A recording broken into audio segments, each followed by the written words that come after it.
तो आज हम बात करेंगे जियो मार्ट और वेन्यू सुपर मार्ट मतलब कि डी मार्ट के बारे में, कि दोनों में से ज़्यादा अच्छा कौन है और फ्यूचर पर्पसेस के लिए इन दोनों में क्या हो सकता है। So let's start this video.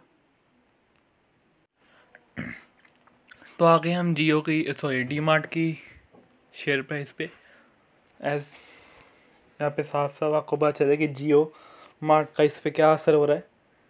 141.35 point से गिरी 6.59% का स्टेक, जोरदार आज स्टेक गिरा है। स्टार्टिंग में हाई था, जैसे जैसे मार्केट अब चलती गई और टाइम बढ़ता गया स्टॉक में इतनी गंदी गिरावट आई और करीब 11 के करीब स्टॉक ने अपनी 100 रुपीज़ की दोबारा से अपग्रेड दिखाया थे, मतलब 100 रुपीज़ फिर अप हुआ था और उसके बाद ये दोबारा गिरा स्टॉक और एट द एंड मार्केट के ख़त्म होते होते 2005 पे स्टॉक का गिरने पे आ गया। इस सब का एक ही दो रीज़न बनते हैं। जो फर्स्ट रीज़न जो है वो तो है कि इसका जो प्रॉफिट था कंपनी का वो सिर्फ 40 करोड़ से आया था, नेट प्रॉफिट जो है सिर्फ 40 करोड़ से है। और जो सेकंड रीज़न है वो है जियो मार्ट सबसे बड़ा कंपटीटर है इसका। जियो मार्ट इसको कड़ी टक्कर देने वाला है, इसलिए क्योंकि उन्होंने 1200 स्टोर्स उनके ऑलरेडी हो गए हैं। सो हम आगे जाकर डिटेल एनालाइज करेंगे दोनों कंपनीज के बीच में। तो फ्यूचर पर्पज़ से हम इसके अंदर क्या काम करेंगे और कैसे कैसे क्या क्या करना है हम सारी बात करेंगे।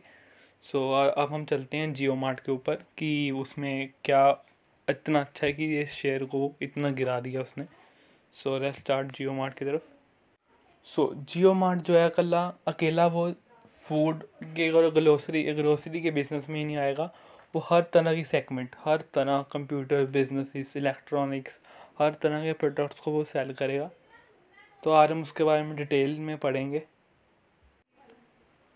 सो जैसे हमें यहाँ पे लिखा हुआ है रिलायंस इंडस्ट्री। सो जैसे यहाँ पे लिखा हुआ है Reliance industry is going to expand it food and grocery play in Jio Mart के थ्रू।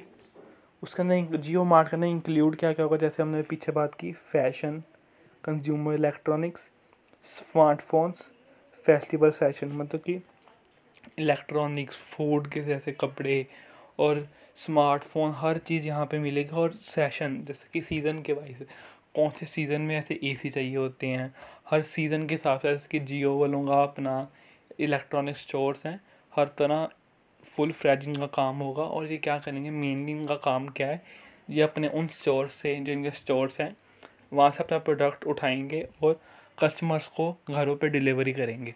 और जो इनकी डिलीवरी होएगी वो किस हिसाब से होएंगी वो हम आपको नीचे जाकर बताएंगे।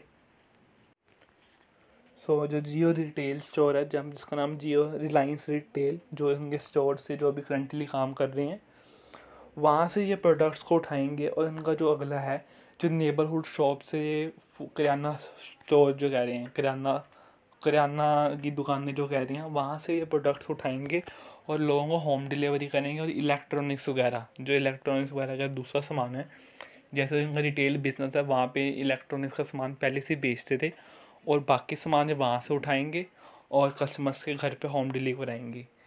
तो बेसिकली जो इनका बिज़नेस है वो है जैसे अमेज़ॉन फ्लिपकार्ट्स करते हैं होम डिलीवरी, वही का हिसाब है इनका भी। जो फूड के जैसे रिलेटेड सामान होगा तो ये लोगों के शॉप से लेंगे और होम डिलीवरी करेंगे। और जो इलेक्ट्रॉनिक का सामान होगा ये अपने शॉप्स पे जाएंगे और होम डिलीवरी लोगों के घरों पे करके आएंगे। जैसा कि यहाँ पे लिखा हुआ Reliance retail is the biggest commercial stores हैं। इस जो रिलायंस रिटेल अब तक के बिगेस्ट स्टोर्स हैं, हर जगह इनके स्टोर है। तो मतलब कि इनको सिर्फ डिलीवरी ही करनी है और कुछ नहीं करना। और डायरेक्ट कंपटीशन किस किस को देंगे, अमेज़ोन और फ्लिपकार्ट जो इंडिया के सबसे बड़े प्लेयर्स हैं, मेनली ये उनको डायरेक्टली कंपटीशन देंगे। और इन दोनों के साथ साथ ये डी मार्ट को भी कंपटीशन देंगे। पर ऐसा नहीं है, इसके पीछे एक और रीज़न है। और क्या हो सकता है वो हम आगे जाके बात करेंगे। इसका डी मार्ट पे कोई इतना असर नहीं पड़ेगा, वो हम नीचे कर देखते हैं और क्या क्या है नीचे लिखा हुआ। सो जैसे हम आगे पढ़ सकते हैं, ये लोग delivery grocery of the most product including TV smartphone with in 1 to 2 hours. 1 से 2 घंटे के अंदर ये स्मार्टफोन से लेकर टीवी तक और लार्ज अप्लाइंसेस मतलब कि refrigerators, AC, TV, fridge, washing machine ये अगले दिन तक दे जाएंगे, या उस दिन ही या उसके अगले दिन तक दे जाएंगे। सो मतलब कि ये एक फ़ास्ट डिलीवरी करवाने की तरफ इनका ध्यान है, क्योंकि अगर इनको कंपटीशन में साथ खड़ा होना है इन लोगों इन बड़े प्लेयर्स के साथ, तो इनको अपनी डिलीवरी को फास्ट करना ही पड़ेगा। सो आगे सबसे बड़ा फैक्टर प्राइस। अगर जहाँ पे प्राइस सस्ता होगा कस्टमर तो वहाँ ही जाएगा ना। So with Amazon and Flipkart concern since even now the Reliance retail stores have the one of the lowest pricing in the country। मतलब अमेज़ोन और फ्लिपकार्ट से भी कम है इनकी प्राइसिंग देखी जाती है इन हमारे देश में। सो इसलिए इनका ऑपरेशन जो है वो और सक्सेसफुली हो सकता है। सो आगे जहाँ पे लिखा हुआ है रिलायंस की ऑलरेडी 2500 किराना स्टोर्स हैं मुंबई में, और ये अगर 6000 और जो किराना स्टोर्स का वो जियो मार्ट पे लेके आने लगे हैं। और जो ऑर्डर्स हैं वो फुलफ़िल कौन करेगा? जो ऑर्डर वो fulfil by the kirana stores for the products. जो भी प्रोडक्ट्स कस्टमर्स मंगवाएंगे वो किराना स्टोर से लेके जाके रिलायंस वाले अपने आउटलेट से या किराना स्टोर से लेके जाएंगे और कस्टमर को डिलीवर कराएंगे। सो जियो मार्ट के अलावा जियो का एक और बिज़नेस भी है जो ऑनलाइन स्टोर पे से काम करता है रिलेटेड, उसका नाम है Ajio. Ajio is the online format of electronic stores और रिलायंस डिजिटल जो स्टोर्स होते हैं जहाँ पे इनके प्रोडक्ट्स मिलते हैं, इनका ऑलरेडी एक और स्टोर भी है जहाँ से होम डिलीवरी करते हैं। सो जो वो बिज़नेस है वो 8 टाइम्स ग्रो हुआ है, 8 टाइम्स सिंस लॉकडाउन पैंडमिक। मैं कि जो पैंडमिक कोरोना वायरस पैंडमिक चल रहा है उसके अंदर ही जो इनका बिज़नेस है वो 8 गुना बढ़ा है। सो ये सारी बात थी जियो मार्ट की कि उसके अंदर क्या क्या होगा, कैसे कैसे वो डिलीवरी करेंगे। 1 से 2 घंटे के अंदर वो फूड और जो बाकी चीज़ों की डिलीवरी करेंगे, और जो बड़े बड़े प्रोडक्ट्स होंगे टीवी फ्रिज वगैरह उनकी वो अगले दिन तक डिलीवरी कर देंगे। और कैसे कैसे करेंगे वो भी हमने बात की। और इनके आगे जो आजियो स्टोर है वो 8 गुना से बड़ा है। सो अब उसका जो मेन कंपटीशन है जिसके कारण आज डी मार्ट का स्टॉक गिरा, सो उसमें बात करते हैं। जो डी मार्ट है उसके कितने स्टोर्स हैं? डी मार्ट के इंडिया में 196 लोकेशंस हैं वे। सो करंटली 196 स्टोर्स हैं इन 72 सिटीज़ के अंदर 11 स्टेट्स इन इंडिया। और ये सारी स्टेट का नाम है तेलंगाना, महाराष्ट्र प्रदेश, आंध्र प्रदेश, राजस्थान, तमिलनाडु एंड एक्सेट्रा, पंजाब। इन दोनों में मेन कंपैरिजन क्या है? जो डी मार्ट के स्टोर्स हैं वो इनके अपने स्टोर हैं जहाँ से लोग आते हैं और सामान ख़रीद के लेके जाते हैं। सो और जो जियो मार्ट है उसमें आकर जो दुकान वाले लोग ही हैं वो आके जियो वाले आके अपनी डिलीवरी मैन को भेजेंगे और वो सामान पकड़ के वहाँ से ले जाएंगे। सो इन दोनों के बिजनेस में एक बात है जो एक दोनों से राइवल है नहीं है। सो देखो अगर डी मार्ट जो है वो एक होल सेल स्टोर है जहाँ से दुकानदार भी आते हैं और सामान लेके जाते हैं। सो दुकानदार आके अगर सामान लेके जाएंगे उसके बाद तो जियो वाले आके उनसे सामान लेके जाएंगे। सो एक हिसाब से देखा जाए तो अगर इनकी प्रोडक्शन बढ़ेगी भी, अगर उनके कस्टमर बढ़ते हैं तो सामान डायरेक्टली या इनडायरेक्टली तो डी मार्ट से ही इनको लेके जाना पड़ेगा। सो इनके बिजनेस में कोई इतनी गिरावट नहीं आएगी। सो अगर देखा जाए फ्यूचर के हिसाब से, सो डी मार्ट ख़रीदने के लिए अभी बहुत सही वक्त है। जितना गिरेगा उतना ख़रीद लो और बाद में प्रॉफिट ही प्रॉफिट है, क्योंकि एट द एंड लेके तो उन्होंने प्रोडक्ट्स इनके डी मार्ट से ही लेके जाने हैं ना। सो पर इतने टाइम के लिए इनके शेयर में बहुत गिरावट आई क्योंकि डायरेक्ट कंपटीशन इनको मिलेगा। सो कंपटीशन से लड़ने के लिए इनको चाहिए कैश। और उसके बाद अब देखते हैं इनके पास कैश कितना है कि ये जियो से डायरेक्टली लड़ पाएँ और उनका मुकाबला कर सकें। सो कंपनी के पास रिज़र्व्स पहले 4000 थे, ये आ गए हैं कंपनी के रिज़र्व्स पहले 4018, फिर 4,917 और अब कंपनी के 4,000 से सीधा ही डबल रिजर्व्स, डबल से भी ज़्यादा रिजर्व्स हैं। 10,000 के रिजर्व्स हैं इस कंपनी के पास। और नीचे कंपनी का कर्जा पहले था 253 का, फिर 4, बीच में कब कर्जा बढ़ा भी, और उनके बाद उन्होंने फिर से कर्जा अपना कम कर लिया 246। मतलब कब कर्जा इनका डायरेक्टली कम हो रहा है और जो रिजर्व्स हैं वो बढ़ती जा रहे हैं। अब हम बात करते हैं बैंक बैलेंस की इनकी। सो जो करंट इनकी बैंक बैलेंस है वो भी गिरता हुआ है।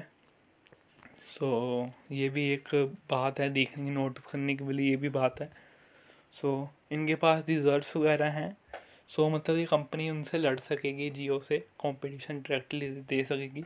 और हम चलते हैं अब जियो की बैलेंस शीट पे। जियो की कोई स्पेसिफिक बैलेंस शीट नहीं है, ये कंपनी रिलायंस के अंडर ही आती है, तो हमें उसको के लिए रिलायंस की बैलेंस शीट देखनी पड़ेगी। क्योंकि ये कुछ भी अगर बैंक बैलेंस या रिजर्व्स कुछ भी यूज़ करेगी तो जियो की बैंक बैलेंस शीट से ही यूज़ करेगी और उनमें से ही कटेगा। सो अब उनकी हम बैलेंस शीट देखेंगे। रिलायंस की बैलेंस शीट पे जैसा यहाँ पे लिखा हुआ है रिलायंस इंडस्ट्री। सो आगे चलते हैं। कंपनी की रिजर्व्स, सबसे ज़्यादा रिजर्व्स 3,98,000 के रिजर्व्स, अब 4,18,000 के रिजर्व्स। कंपनी के ऊपर डेप्ट भी उतना ही है, पर डेप्ट कंपनी का ज़ीरो हो चुका है। जिस हिसाब से रिलायंस, जैसा आपको पता है रिलायंस अपने शेयर्स को इसलिए ही बेच रहा था, जैसे जियो के साथ इनकी जो कंपनी का डील हुई है, फेसबुक गूगल वगैरह 12-13 कंपनियों से इनकी जो डील हुई है वो इसी मेन रीज़न यही था कि जो अपना कर्जा है वो ज़ीरो कर देंगे। सो ये तो अभी वेबसाइट पे लिखा हुआ है, मनी कंट्रोल की वेबसाइट पे लिखा हुआ है कि यहाँ पे जो कर्जा इनका 2 लाख करोड़ का है, सो वो नहीं है, वो अब ज़ीरो हो चुका है। मतलब इस कंपनी में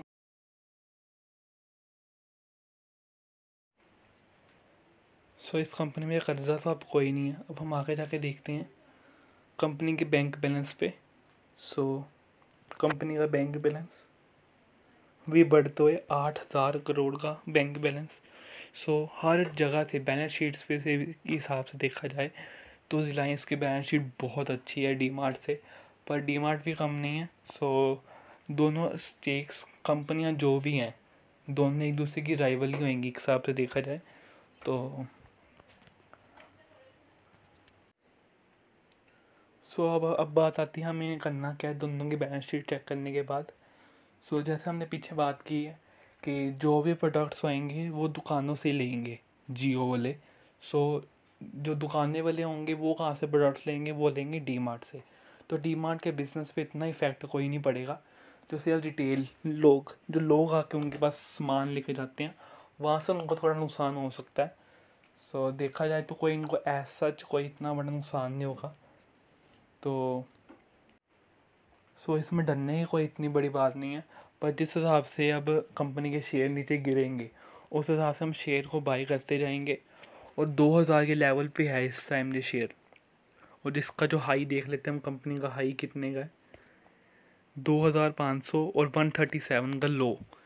तो लो से तो अभी बहुत नीचे ऊपर है शेक, और हाई से 500 की गिरावट है। तो हमें कंपनी में क्या करना है, जैसे जैसे स्टॉक गिरता रहेगा हमें इसमें शेयर ख़रीदते जाने हैं। क्योंकि कभी ना कभी तो ये अपने हाई को भी तोड़ के निकल जाएगा। ये कंपनी कोई ऐसी वैसी नई कंपनी नहीं है, ये जियो को भी टक्कर देगी और उससे आगे निकलने वाली कंपनी है, क्योंकि इनकी मैनेजमेंट बहुत अच्छी है। सो अब हमें इस कंपनी में करना क्या है ये आपके ऊपर डिपेंड करता है, हमने शेयर ख़रीदने हैं या बेचने हैं। उस रिलायंस में क्या करना है, ख़रीदना और बेचना, वो आप पे डिपेंड करता है। पर मेरे पॉइंट ऑफ व्यू से देखा जाए जो मैंने करना है, जैसे जैसे ये स्टेक नीचे गिरता जाएगा, जैसे जैसे ये नीचे गिरता रहेगा 1,800 पे, 1,900 पे, पहला मैंने आज लगाया 2,000 पे, अब अगला मैं इंस्टॉलमेंट लगाऊंगा 1,900 पे, फिर 1,800 पे, फिर 400 पे। 100 पॉइंट्स जैसे जैसे गिरता रहेगा वैसे वैसे हम इसमें इन्वेस्टमेंट करते जाएंगे और अच्छा खासा स्टेक इस कंपनी में अपना होल्ड कर लेंगे। ये था मेरा पॉइंट ऑफ व्यू। और आपने कुछ भी जो भी करना है वो अपने फाइनेंशियल एडवाइज़र से एडवाइस लेने के बाद ही करना है। क्योंकि जो लॉस मेरा होगा वो मैं बियर करूँगा, जो आपका लॉस होगा वो आपने बियर करना है। अपनी स्टडी करके ही कुछ भी करना है तो वो आपने खुद ही करना है। So thank you for watching this video. Good bye.